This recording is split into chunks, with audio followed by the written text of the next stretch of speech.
नमस्कार दोस्तों, मेरे चैनल पर आपका स्वागत है। आज हम आपके लिए लेकर आए हैं बहुत ही महत्वपूर्ण जानकारी। आज की वीडियो में हम आपको बताने जा रहे हैं कि जब आप पूजा करते हैं तो आपको रोंगटे क्यों खड़े हो जाते हैं। कई लोग कहते हैं कि जब हम पूजा करते हैं तो ऐसा लगता है जैसे कोई झटका लग रहा है। और यह झटके किस कारण लगते हैं? यह कोई नेगेटिविटी है या कोई पॉजिटिविटी है या फिर कोई देवी शक्ति है या कोई प्रेत है? तो आज की वीडियो में हम आपको बताएंगे कि आप जब पूजा करते हैं तो आपको झटके क्यों लगते हैं। अगर आप आध्यात्मिक मार्ग में जुड़ रहे हैं, आप भक्ति करना चाहते हैं, आप देवी कृपा को प्राप्त करना चाहते हैं, जब आप शुरुआत में पूजा करते हैं तो उस समय आपकी पूजा की सतह मजबूत नहीं होती है। और धीरे धीरे जब आपको पूजा करते करते महीनों हो जाते हैं तो उस समय ऊर्जा बननी शुरू होती है। जिस तरीके से जब बारिश होती है तो बारिश की बूंदें आपके ऊपर गिरती है और धीरे धीरे बूंदें गिरते गिरते आपको पूरी तरीके से भिगो देती हैं। उसी तरीके से जब आप पूजा शुरू करते हैं तो जिस इष्ट की आप पूजा करते हैं उनकी ऊर्जा की बारिश होनी शुरू हो जाती है। आपका शरीर उस ऊर्जा में भीगता चला जाता है, आपकी आत्मा तक ऊर्जा पहुंच जाती है। इसी कारण से इसी ऊर्जा के माध्यम से आपका जो ओरा है वह मजबूत होता चला जाता है।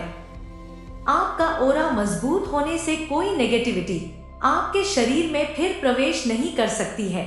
तो जब पूजा करते हैं तो वो ऊर्जा धीरे धीरे बढ़ जाती है। काफी बढ़ जाने के बाद क्या होता है, सबसे पहला आपको उबासी आनी शुरू हो जाती है। आप मंत्र का जाप करते हैं तो मंत्र के बीच बीच में उबासियां आती है। वो ऊर्जा के कारण होता है, क्योंकि वो जो ऊर्जा है जब आपके शरीर में जाती है, अवशोषित होती है, वो ऊर्जा आपके शरीर को शुद्ध करने का काम करती है। सबसे पहले वो आपके मूलाधार चक्र पर बैठती है और मूलाधार चक्र को शुद्ध करने का काम करती है। जिससे क्या होता है कि जैसे आप पानी को जब गर्म करते हैं तो उसकी भाप ऊपर निकलती है, ऐसे ही जब आपके मूलाधार चक्र पर ऊर्जा बैठती है और मूलाधार चक्र को जब वो जागृत करती है और मूलाधार चक्र जब घूमना शुरू होता है तो उससे जो नेगेटिविटी है वह मुंह के जरिए बाहर निकल जाती है।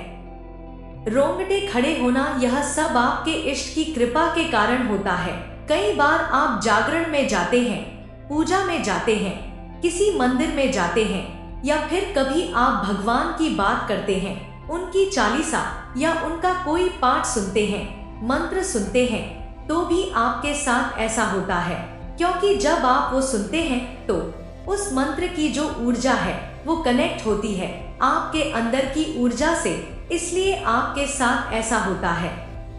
कई बार पूजा करते करते झटके लगते हैं, वो इसलिए लगता है कि जब आप पूजा पाठ शुरू करते हैं तो जो नीचे की ऊर्जा होती है, जो मूलाधार चक्र पे जो ऊर्जा होती है, वो ऊर्जा एकदम ऊपर की तरफ जोर लगाती है। जैसे आप देखेंगे कि एक खाली बोतल को पानी में डुबाने की कोशिश करो तो एकदम वो झटके से ऊपर आएगी, तो वो ऊर्जा एकदम झटके से ऊपर आती है। तो इसी कारण आपको झटके लगते हैं। मंत्र जप करते हैं तो आपको अजीब सा झटके महसूस होते हैं। यह सब आपके इष्ट की कृपा से होती है।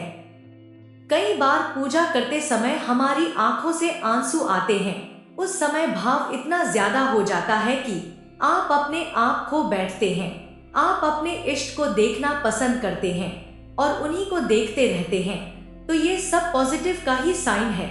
कई बार लोगों का शरीर हिलना शुरू हो जाता है, कई लोगों का शरीर आगे पीछे हिलता है, कई लोगों का शरीर गोल गोल हिलता है, तो कई लोगों का हाथ फड़फड़ाता है, किसी की आंख फड़फड़ाती है। तो यह सब एक सकारात्मक ऊर्जा के कारण होता है, क्योंकि जो शक्ति आपके ऊपर आई है, आपके शरीर में जिस शक्ति ने प्रवेश किया है, वो शक्ति एक स्थान चुनती है, अपना स्थान पर जाकर वह बैठती है और जिस स्थान पर वो जाकर बैठती है तो उस स्थान पर झनकार होती है।